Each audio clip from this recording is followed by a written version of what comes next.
Hi friends, welcome to Tunes of Life. Tunes of ലൈഫിലേക്ക് എല്ലാ ഫ്രണ്ട്സിനും സ്നേഹസ്വാഗതം. അപ്പോൾ ഞാൻ ഇന്ന് വന്നത് നമ്മുടെ പാപമോചിനി ഏകാദശിയെക്കുറിച്ച് എനിക്കറിയാവുന്ന കുറച്ച് കാര്യങ്ങൾ ഫ്രണ്ട്സായ നിങ്ങൾ ഓരോരുത്തരിലേക്കും ഷെയർ ചെയ്യണം എന്നുള്ള ആഗ്രഹം കൊണ്ടാണ് കേട്ടോ. അപ്പോൾ ഞാൻ യൂട്യൂബ് സ്റ്റാർട്ട് ചെയ്തതിന് ശേഷം എൻ്റെ എല്ലാ ഫ്രണ്ട്സിനും അറിയാവുന്ന കാര്യമാണ് കൃഷ്ണ ഭഗവാനുമായി ബന്ധപ്പെട്ട അല്ലെങ്കിൽ ഭഗവാൻ ഏത് ഒരു ഭഗവാന്റെയും വ്രതങ്ങൾ വന്നു കഴിഞ്ഞാൽ അത് ഞാൻ എൻ്റെ യൂട്യൂബിൽ എനിക്കറിയാവുന്ന രീതിയിൽ അപ്ലോഡ് ചെയ്യാറുണ്ട്. എല്ലാ പൂജകളും എനിക്ക് കഴിയുന്ന രീതിയിൽ ഞാൻ ചെയ്യാറുമുണ്ട്. അപ്പോൾ ഇപ്പോൾ എക്സാമിൻ്റെ കുറച്ച് തിരക്കുകളിലൊക്കെ പെട്ടുപോയത് കൊണ്ടാണ് എനിക്ക് ഇത് അപ്ലോഡ് ചെയ്യാൻ വൈകിപ്പോയത് കേട്ടോ. അല്ലെങ്കിൽ 2 days മുന്നേ തന്നെ ഞാൻ അപ്ലോഡ് ചെയ്യേണ്ട വീഡിയോ ആണിത്. അപ്പോൾ ഞാൻ പറയാം, നേരെ ഭഗവാന്റെ കഥയിലേക്ക് തന്നെ വരാം. ചൈത്ര മാസത്തിലെ കൃഷ്ണപക്ഷ ഏകാദശി അഥവാ പാപമോചിനി ഏകാദശി എന്ന് പറയുന്നത് മാർച്ച് 25, 26 തീയതികളിലായാണ് ആചരിക്കുന്നത്. അപ്പോൾ എല്ലാ കഥകളിലും നമ്മൾ പറയുന്നത് പോലെ തന്നെ ഈ ഏകാദശിക്കും ഒരു ഐതിഹ്യ കഥയുണ്ട്. ആ കഥ ഇങ്ങനെയാണ്, എനിക്കറിയാവുന്ന രീതിയിലാണ് ഞാൻ പറയുന്നത് കേട്ടോ. തെറ്റുകളുണ്ടെങ്കിൽ എല്ലാ ഫ്രണ്ട്സും ക്ഷമിക്കുക. അപ്പോൾ പരിമിതമായ അറിവാണ് എനിക്ക് ഭഗവാനെക്കുറിച്ചുള്ളത്. എല്ലാ കാര്യങ്ങളിലും വളരെ പരിമിതമായ ഒരു അറിവുള്ള ഒരു വ്യക്തിയാണ് ഞാൻ. എല്ലാ അറിവുകളും ഇനിയും ധാരാളം അറിവുകൾ നമ്മൾ ഓരോരുത്തരും നേടേണ്ടതായിട്ടുണ്ട്.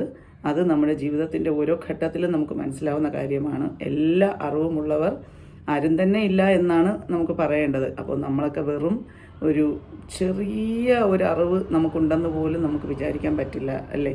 അപ്പോൾ എല്ലാ ഫ്രണ്ട്സും ക്ഷമിക്കുക, തെറ്റുകുറ്റങ്ങളൊക്കെ ക്ഷമിക്കുക. അപ്പോൾ ഞാൻ പറയുന്നത് വലിയ ഒരു മേധാവി എന്ന് പറയുന്ന ഒരു മഹർഷി കടുത്ത ശിവഭക്തനായിരുന്നു. അദ്ദേഹം ഒരു കാനനം, അതായത് സ്വർഗതുല്യമായ ഒരു കാനനം, അതിൻ്റെ പേരാണ് ചൈത്രരഥ്. ആ വനത്തിൻ്റെ പേരാണ് ചൈത്രരഥ് എന്ന് പറയുന്ന വനത്തിൽ കഠിന തപസ് ചെയ്യുകയാണ് ശിവഭഗവാനെ പ്രത്യക്ഷപ്പെടുത്താൻ വേണ്ടി. അപ്പോൾ ഇങ്ങനെ തപസ് ചെയ്തുകൊണ്ടിരിക്കുന്ന മഹർഷിയെ തപസ്സിൽ നിന്നുണർത്താൻ കാമദേവനും ദേവലോകത്തുള്ള ദേവേന്ദ്രന്മാർക്കും എല്ലാം ഒരാഗ്രഹം വന്നു. അങ്ങനെയാണ് അവർ ഒരു അപ്സരസിനെ ഈ മഹർഷിയുടെ അരികിലേക്ക് അയക്കുന്നത്. അപ്പോൾ നമുക്കറിയാം, അപ്സരസുകൾ എന്ന് പറയുമ്പോൾ അസാമാന്യമായ സൗന്ദര്യമുള്ളവർ, അതുപോലെ തന്നെ കലാ നൈപുണ്യമുള്ളവർ, സംഗീതത്തിലായാലും നൃത്തത്തിലായാലും ഒക്കെ അവർക്ക് വളരെയധികം കഴിവുള്ളവരാണ്. എല്ലാ കഴിവുകളും സിദ്ധിച്ചവരാണല്ലേ. അപ്പോൾ ഈ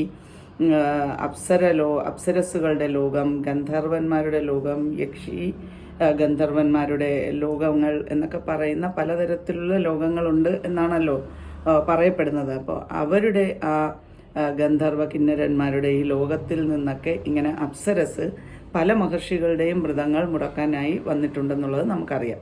അപ്പോൾ അതുപോലെ കാമദേവൻ അയക്കുന്ന ഈ മേധാവി മഹർഷിയുടെ തപസ് ഇല്ലാതാക്കാൻ വേണ്ടി കാമദേവൻ അയക്കുന്ന ഒരു അപ്സരസാണ് മഞ്ജു ഘോഷ് എന്ന് പറയുന്നത്.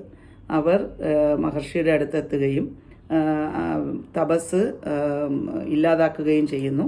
അവർ മഹർഷി തപസ്സെല്ലാം ഉപേക്ഷിച്ച് ഈ അപ്സരസിൽ അനുരക്തയായി വർഷങ്ങളോളം താമസിക്കുകയും ചെയ്തു എന്ന് പറയുന്നു. പക്ഷേ സ്വാഭാവികമായും ദേവലോകത്തിൽ നിന്നോ അല്ലെങ്കിൽ അപ്സര ലോകത്തു നിന്നോ ഒക്കെ വന്നവർക്ക് തിരിച്ചു പോകേണ്ടതായിട്ടുണ്ട്.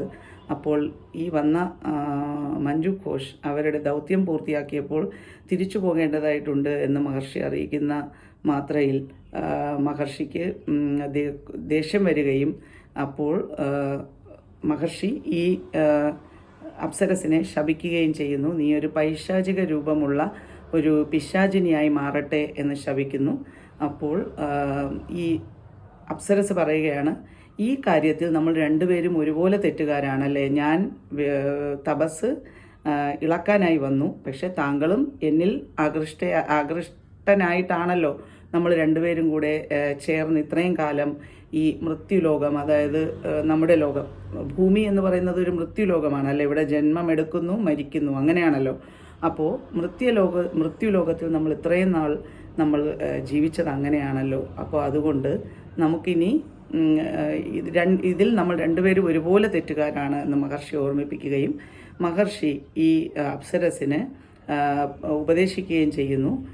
അങ്ങനെയാണെന്നുണ്ടെങ്കിൽ ഈ പൈശാചിക രൂപം മാറണമെന്നുണ്ടെങ്കിൽ ഈ കൃഷ്ണപക്ഷത്തിൽ വരുന്ന ചൈത്രമാസത്തിലെ പാപമോചിനി ഏകാദശി വ്രതമെടുത്താൽ നീ ഈ പാപത്തിൽ നിന്ന് കരകയറുമെന്ന് ഉപദേശിക്കുന്നു. അത് പ്രകാരം അപ്സരസ് അങ്ങനെ ചെയ്യുകയും അവർക്ക് അവരുടെ പഴയ രൂപം, സൗന്ദര്യമേറിയ ആ പഴയ രൂപം തിരിച്ചു കിട്ടിയെന്നുമാണ് ഐതിഹ്യം പറയുന്നത്.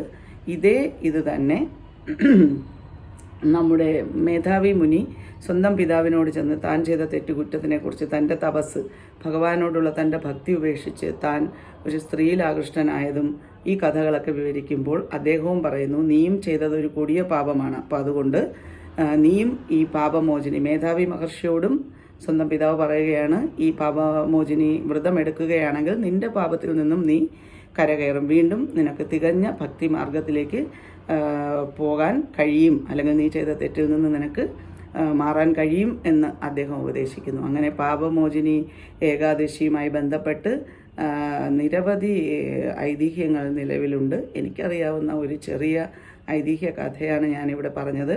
അപ്പോൾ നമുക്ക് ഭഗവാന്റെ അടുത്ത് പോയി പൂജ ചെയ്യാൻ കഴിഞ്ഞില്ലെങ്കിൽ നമ്മുടെ വീട്ടിൽ ഏറ്റവും ശുദ്ധമായ മനസ്സോടുകൂടി നമ്മൾ പൂജ ചെയ്താലും മതി. ഭഗവാൻ നമുക്ക് എല്ലാ അനുഗ്രഹങ്ങളും നൽകി അനുഗ്രഹിക്കും. അക്കാര്യത്തിൽ ഒരു സംശയവും വേണ്ട. ശ്രീകൃഷ്ണ ഭഗവാന്റെ ഏത് പൂജ ചെയ്യുമ്പോഴും നമ്മൾ തുളസി ദേവിയെ കൂടി പൂജിക്കാറുണ്ട്. ഞാൻ എൻ്റെ വീട്ടിലെ തുളസിക്ക് എല്ലാ ദിവസവും രാവിലെയും വൈകുന്നേരവും വെള്ളം ഒഴിക്കാറുണ്ട്. അതുപോലെ തന്നെ ഒരു ദീപം കൊളുത്തി വയ്ക്കാറുമുണ്ട്. അപ്പോൾ അതുകൊണ്ട് അങ്ങനെ ചെയ്യുന്നത് വളരെ നല്ലതാണെന്ന് പറഞ്ഞുള്ള അറിവാണ്. പക്ഷെ ഞാനതിപ്പോൾ വർഷങ്ങളായി ചെയ്യുന്നതാണ്. നിങ്ങൾ ഫ്രണ്ട്സ്, നിങ്ങൾക്ക് അങ്ങനെ ചെയ്യാൻ ആഗ്രഹമുണ്ടെങ്കിൽ നിങ്ങളും അങ്ങനെ ചെയ്തു തുടങ്ങുക. അത് ജീവിതത്തിൽ എല്ലാ നന്മയും കൊണ്ടുവരുമെന്നുള്ള കാര്യത്തിൽ ഒരു സംശയവുമില്ല. എല്ലാ വ്രതങ്ങളും ഞാൻ പറയുന്ന പോലെ തന്നെ നമ്മുടെ ആരോഗ്യത്തിനനുസരിച്ച് മാത്രം എടുക്കുക. കാരണം ആരോഗ്യമാണ് ഏറ്റവും വലുത്. അപ്പോൾ ഇന്ന് മെഡിസിൻസ് കഴിക്കുന്നവർ അങ്ങനെയൊക്കെ ഉള്ളവർക്ക് നമുക്ക് പറയാൻ പറ്റില്ല, നിങ്ങൾ ഫുൾ ഡേ ആഹാരം കഴിക്കാതെ ഇരിക്കണമെന്ന് നമുക്കൊരിക്കലും പറയാൻ പറ്റില്ല. അപ്പോൾ നമ്മളാൽ കഴിയുന്ന രീതിയിൽ, ഒന്നാമതിപ്പോൾ കടുത്ത ചൂടാണ്, അപ്പോൾ വെള്ളം പോലും കുടിക്കാതെയുള്ള വ്രതമെടുക്കുന്നത് ആരോഗ്യത്തിന് ചിലപ്പോൾ ബുദ്ധിമുട്ടായേക്കാം. അതുകൊണ്ട് നമ്മുടെ ആരോഗ്യത്തിനെ നോക്കി മുന്നിൽ കണ്ടുകൊണ്ട് മാത്രമുള്ള ഭക്ഷണ രീതികൾ പാലിച്ചുകൊണ്ടുള്ള വ്രത രീതികൾ കൈക്കൊള്ളേണ്ടതാണ് നല്ലത്. ഞാൻ അങ്ങനെയാണ് ചെയ്യാറുള്ളത്. അപ്പോൾ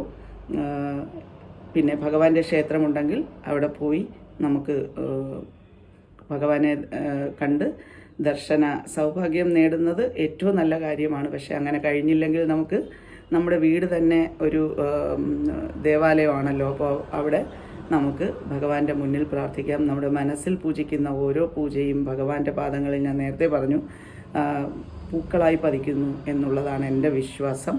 അതിനെയാണ് മാനസ പൂജ എന്ന് ഞാൻ കണക്കാക്കുന്നത്. അപ്പോൾ എവിടെ ഇരുന്ന് വിളിച്ചാലും വിളി കേൾക്കുന്നതാണ് ഭഗവാൻ. അപ്പോൾ ഭഗവാൻ എന്ന് പറയുന്നത് അനന്തവും സർവ്വവ്യാപിയുമാണല്ലേ. നമ്മളിൽ തന്നെ, നമ്മുടെ ഹൃദയത്തിൽ തന്നെ ഭഗവാൻ വസിക്കുന്നു എന്നുള്ളതാണ്. അപ്പോൾ ഈ വ്രതം എടുക്കുന്നതിനോടൊപ്പം തന്നെ നമ്മുടെ മനസ്സ് ഓരോ ദിവസവും ശുദ്ധീകരിക്കുക. മറ്റുള്ളവരെക്കുറിച്ചുള്ള മോശമായ കാര്യങ്ങളോ അല്ലെങ്കിൽ അത് തന്നെ ഒരു തെറ്റാണെന്നാണ് പറയുന്നത്. അപ്പോൾ ഇന്ന് അച്ഛനെയും അമ്മയെ ഉപദ്രവിക്കുന്ന മക്കളുടെ കാലഘട്ടമാണ്. അച്ഛനെയും അമ്മയെ, മാതാപിതാക്കളെയൊക്കെ വാക്കുകൊണ്ട് പറയുന്ന കാലം കഴിഞ്ഞിപ്പോൾ കൈകൊണ്ട് അടിക്കുകയും അതുപോലെ കൊല്ലാൻ പോലും മടിയില്ലാത്ത മക്കൾ പോലും ജീവിച്ചിരിക്കുന്ന ഒരു ലോകത്തിലാണ് മാതാപിതാക്കളായ നമ്മൾ ഓരോരുത്തരും ജീവിച്ചിരിക്കുന്നതെന്നുള്ള കാര്യം മറക്കാതിരിക്കുക. അപ്പോൾ നമ്മുടെ കുഞ്ഞുങ്ങൾക്കും നല്ല മനസ്സും അവർക്ക് നല്ല ചിന്തകളും കൊടുക്കണേ എന്ന് വീണ്ടും എല്ലാ മക്കൾക്കും നല്ലൊരു മനസ്സും നല്ല ചിന്തകളും കൊടുക്കണം എന്ന് ഞാൻ ഈ പാപമോചിനി ഏകാദശി ദിവസത്തിൽ ആഗ്രഹിക്കുകയും പ്രാർത്ഥിക്കുകയും ചെയ്യുകയാണ്. നമ്മളെ മക്കൾ നന്നായിരുന്നാൽ മാത്രമേ നമുക്ക് മുന്നോട്ട്, നമ്മൾ മാതാപിതാക്കളായ നമുക്ക് മുന്നോട്ടൊരു ഒരു സംതൃപ്തിയോടെ ഈ ഭൂമി വിട്ടു പോകാൻ കഴിയുകയുള്ളൂ, അല്ലേ? നമ്മുടെ മക്കളാണ് എല്ലാം എന്ന് പറഞ്ഞ് ജീവിക്കുന്ന ഓരോ മാതാപിതാക്കൾക്കും സ്വന്തം മക്കളുടെ കയ്യിൽ നിന്നൊരു ചെറിയ തെറ്റായ വാക്ക് കേൾക്കുമ്പോൾ തന്നെ നമ്മുടെ മാതൃഹൃദയം അത്രത്തോളം വേദനിക്കും എന്നുള്ള കാര്യം എനിക്ക് നന്നായി അറിയാം. എനിക്കങ്ങനെയാണ്. എൻ്റെ മക്കൾ എന്നെ എന്തെങ്കിലും ചെറിയൊരു വാക്ക് പറയുമ്പോൾ തന്നെ ഞാൻ വല്ലാതെ തളർന്നു പോകാറുണ്ട്. അപ്പോൾ നമുക്ക് ഭഗവാനോട് എല്ലാ കുഞ്ഞുങ്ങൾക്കും നല്ല ബുദ്ധിയും അതുപോലെ നല്ല ചിന്തകളും നൽകണേ എന്ന് പ്രാർത്ഥിച്ചുകൊണ്ട്, എല്ലാ പേർക്ക് വേണ്ടിയും പ്രാർത്ഥിച്ചുകൊണ്ട്, എൻ്റെ എല്ലാ ഫ്രണ്ട്സിനും അവരുടെ മക്കൾക്കും ഫാമിലിക്കും എല്ലാം വേണ്ടി പ്രാർത്ഥിച്ചുകൊണ്ട് പാപമോചിനി വ്രത ആശംസകൾ അർപ്പിക്കുകയാണ്. അപ്പോൾ വീണ്ടും കാണാം എന്ന് പറയുകയാണ്. വീണ്ടും ഞാൻ നിങ്ങൾ ഓരോരുത്തർക്ക് വേണ്ടിയും പ്രാർത്ഥിച്ചുകൊണ്ട് love you all, take care, see you. Hare Krishna.